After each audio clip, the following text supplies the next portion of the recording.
This is SMDC.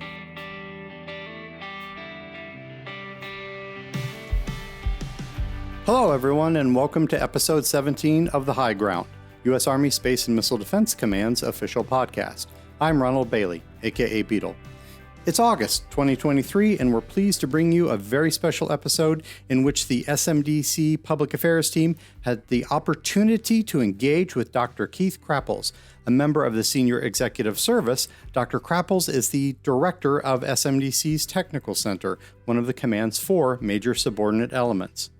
Although he's only been with the command for a few months, he's no stranger to DoD science and technology enterprise. With his vast experience, he's been able to hit the ground running, as they say, to push the Technical Center and its projects supporting space, missile defense, and high-altitude equities forward toward the future, as we'll soon find out. In an attempt to learn a little more about him, we opened up by asking him how he came to be selected for the position and his initial impression of the command. So I was running the Sensors and Electronics Directorate at the Army Research Lab about 2.5 years ago. And I'd been doing that for 4 years. And a great group of folks there. Very capable, doing leading edge research, world leading edge research.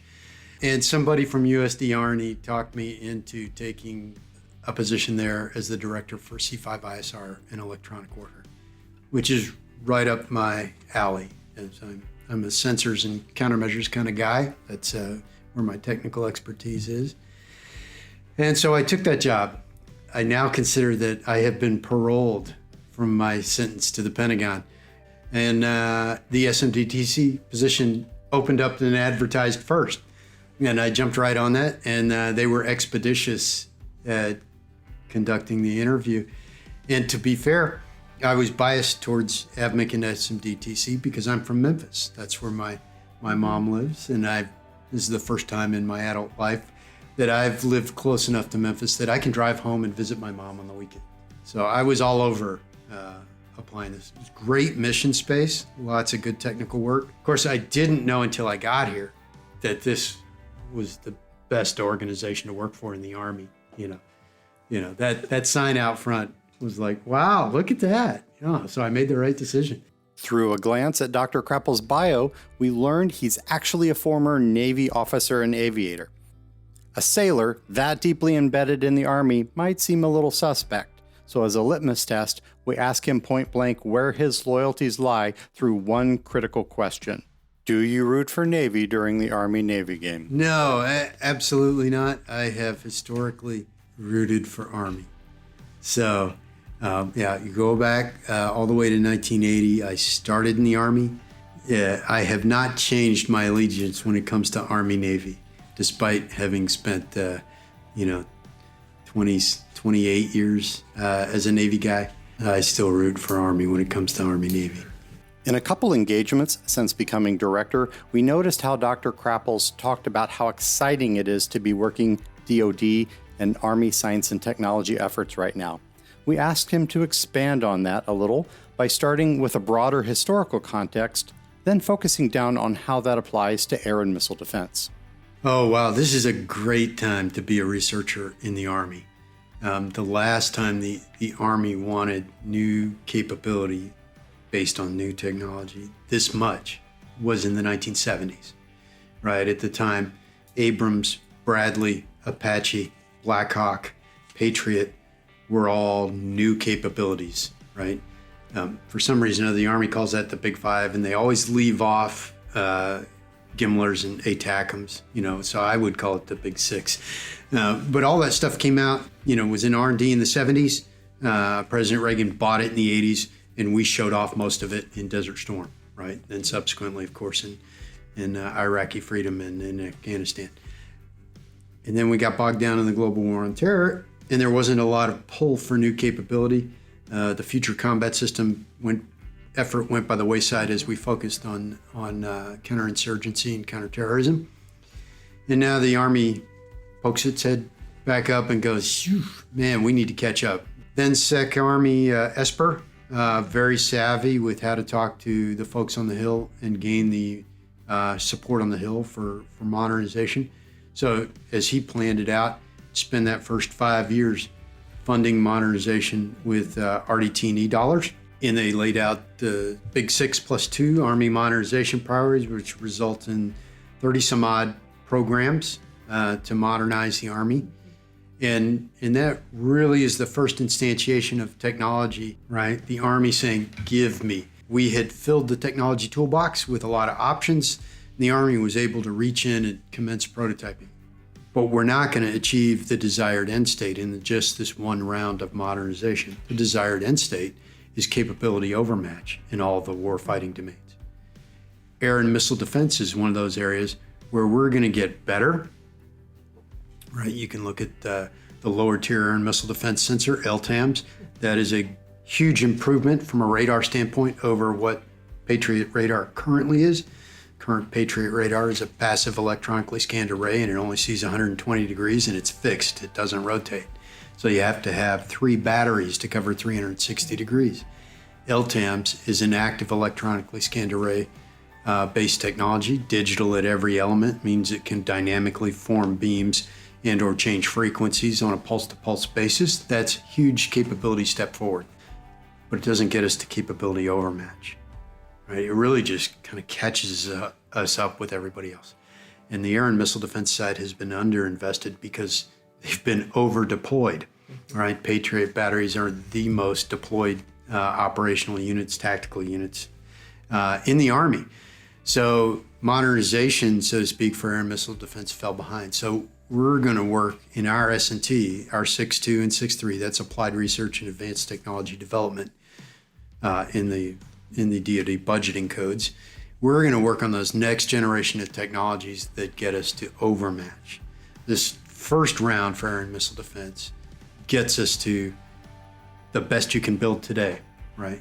But what do we want for overmatch? That's the things that we're going to work in the S&T. Next, we turn to the conversation to the future of SMDC science and technology work by asking where the requirements come from. Are they generated outside SMDC or from within, such as the SMDC Center of Excellence? So it's a little bit of both, right? So this is unique, the Tech Center and in SMDC, in that the requirements generators are literally on the same floor as I am, right? So they're my next door neighbors.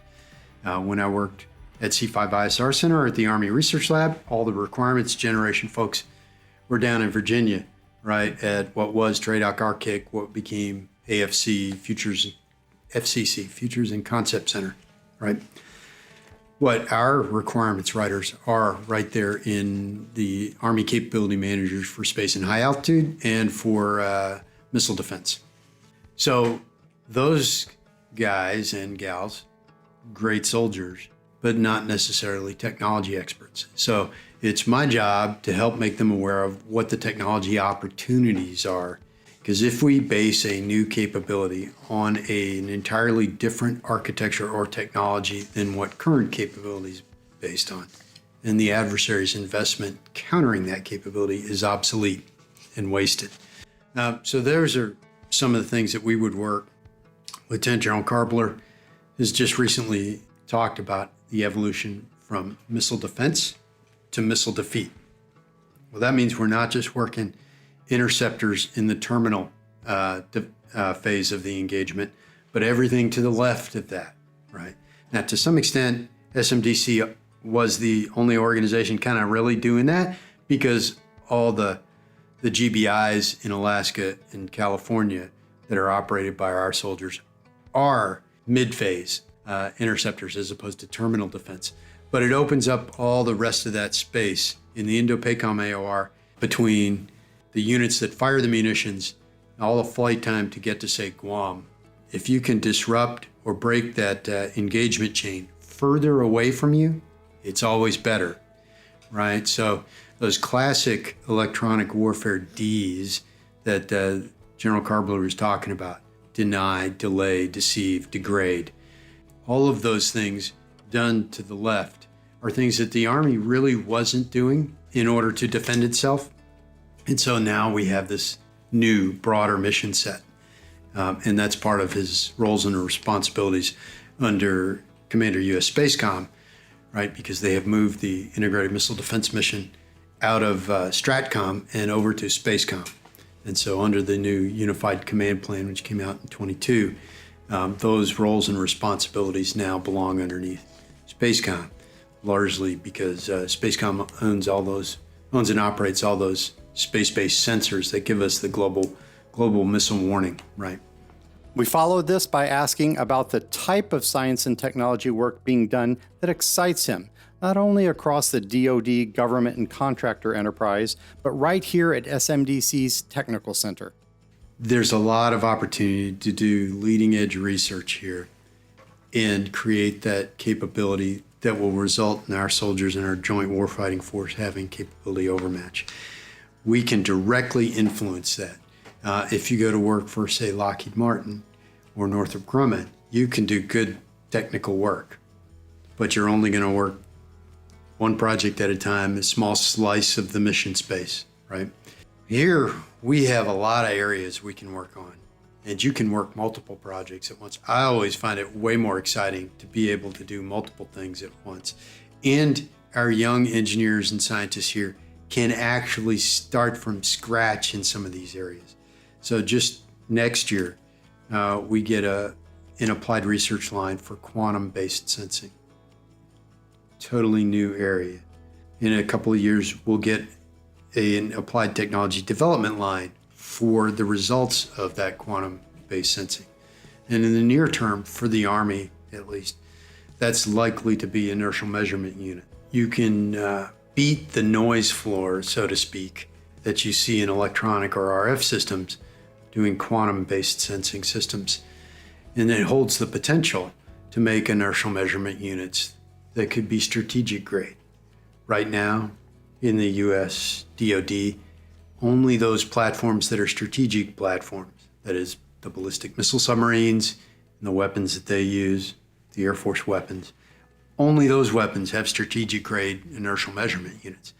Now, what does that really mean for us? Well, right now, most of our tactical systems and our, say, theater level systems use either tactical or nav grade inertial measurement systems. That means the navigation needs update, and we use GPS today mostly. And GPS is easily interfered with, right? If we get to strategic grade in small form factor, looks solid state, looks kind of like a chip, right? All you need to know is where you are when you shoot, and the munition will get to the intended target without needing an update. That's a huge improvement. Next, we asked if the science and technology efforts of today, leading to capabilities in the next few decades, would have the same impact the Big Five of the 1970s and 1980s had on warfare at the turn of the 20th century. Will we enjoy the same type of dominance in the 2030s and 2040s? Well, that's a really good question. I certainly hope so. We need to move faster than our adversaries. And it doesn't mean that we can actually achieve overmatch all the time, everywhere. In some cases, superiority is good enough to accomplish the mission, right? Dominance isn't necessary. In the Indo-PACOM AOR, we are unlikely, given the vast nature of the theater and the long ranges, we're unlikely to be able to achieve dominance or dominance in any domain all the time. But if we can allocate our resources, plan, and execute in such a way that we achieve superiority in the domains as we need it to accomplish the mission, then that may be sufficient. I would say in the air and missile defense arena, we're a little unique. Most of the offensive side of the house, superiority is good enough. I need to beat up the bad guy just enough to make sure I can get in, execute an attack, and then leave. In the integrated air and missile defense domain, I'm protecting our ground assets or our at-sea assets, and I need to do that 24/7, 365. So I actually do need dominance in order to be credible as a deterrent. If you look right now, we don't actually have enough resources in air and missile defense to be credible as a strategic level deterrent, to deter aggression.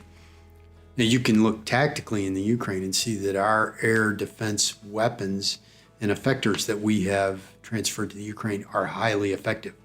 We just don't have enough for it to be a deterrent. So we could deploy enough to protect assets, but it wouldn't deter conflict necessarily, right? So how do we get to where we can achieve deterrence? That's the actual role of our warfighting capability. We don't create that capability so we can go to war. We create the capability so we prevent war. So that's a challenge going forward. How do we do that? Because the air and missile defense side has been focused on succeeding tactically, defending places, and they have, right? In the Middle East, been a lot of examples, all the way from the scale of Patriot on down to defending forward bases against rockets, artillery, and mortar, right? We still need to build new capability to defeat the adversary's new capabilities, but we also have to build that capacity. And then we have to let the adversary know that, yeah, we're way more capable than you are, so you won't necessarily succeed at your objectives, and then that creates that deterrent effect. Although future capabilities were touched upon earlier, we wanted to address the elephant in the room, Space Force and the Space Development Agency. We asked if those entities affected the type of science and technology research SMDC has been doing over the past couple of years, to perhaps move on to work that would better support Army-centric capabilities and missions, those problem sets unique to the Army. So as the CG talked about the evolution from missile defense to missile defeat, that gives me and my engineers a hunting license to go pursue those new technologies. The same sort of thing with the evolution of our space and high altitude efforts from doing small satellites in space. That mission has now moved to Space Development Agency and Space Force. But the payloads and those sensors, the integration of that capability has changed in the Army to the high altitude side. So we have that hunting license to pursue the sorts of technologies that we had done before for small sats in LEO and evolve that into payloads that can go on high altitude platforms. The Army's space, so to speak, tongue in cheek, is everything 100 kilometers and below in altitude. 100 kilometers and above belongs to Space Force and Space Command in terms of the platforms and flying there. And so notionally, at least, we're not developing those satellites anymore. The Army is now at the cusp of fielding high-energy laser systems to combat forces. More than just technology demonstration models, these prototypes are now in the hands of select units to operate with the maneuver forces. So what have we learned from these first-generation high-energy laser weapons that the SMDC science and technology teams in the Technical Center are using for the next generation of high-energy laser weapons? Well, I'd say we have a number of different areas where we've got really, really strong teams. And the one that's most visible right now today, if you're talking about one of our research areas and the research team, is probably the laser-directed energy area. RICTO's overseeing prototyping for directed energy for maneuver short-range air defense and for indirect fires protection capability. You know, that's 50 kilowatt and 300 kilowatt CW lasers, continuous wave lasers to burn stuff out of the sky. They are building those prototypes. That's with what was current state-of-the-art 4 years ago. Now we know, as technologists, that's not really what you want in a soldier system. They're very complex laser systems with lots of lasers to get to those big numbers in terms of power and energy out. So we have a number of S&T efforts to make less complex, easier to make, easier to maintain systems down the road. So with those prototypes, the Army will take them into the range and they will start showing the value of laser-directed energy in the battlefield, but they will also start looking at how practical is it today and what should the next generation of laser-directed energy look like. So it's well used today in various forward AORs protecting fixed sites where you have infrastructure to tie it into. But for maneuver units, that's kind of a tougher problem. So we've got the first cut at it. But if you looked at things like, the biggest R&D program in World War II was the B-29. We deployed early B-29s and the engines caught fire all the time and aircrew died, right? We don't want that sort of thing happen. We want to go fast, but we need to make it better. So you have to make it so that the soldiers can maintain it and it's reliable, so that the systems are available. And then you have to make it so that the Army can afford enough systems. Right now, we're a little behind in those areas, but we've got the laser-based systems to take to the range, to give to soldiers, and have them start developing tactics, techniques, and procedures, and writing out the list of, hey, here's all the things that need to be improved. And so we in the RICTO, have gotten good feedback from the soldier touch points and the units that have those laser systems on what to do. And currently in the Tech Center, our laser DE folks are working on a number of efforts to improve the laser sources and the optical trains. And that's not just to improve the performance, but also those other things, the cost, the reliability, the maintainability.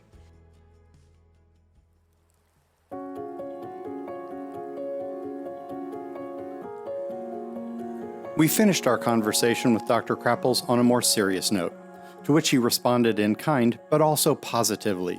Does the work performed by the soldiers, civilians, and contractors in the SMDC Technical Center really matter? Will it actually save lives in the future? Absolutely. One of the great things about here in SMDC, the Tech Center, is we belong to an Army command. We have a commanding general.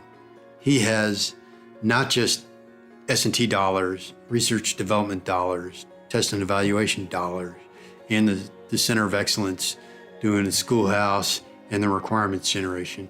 He also has operational units.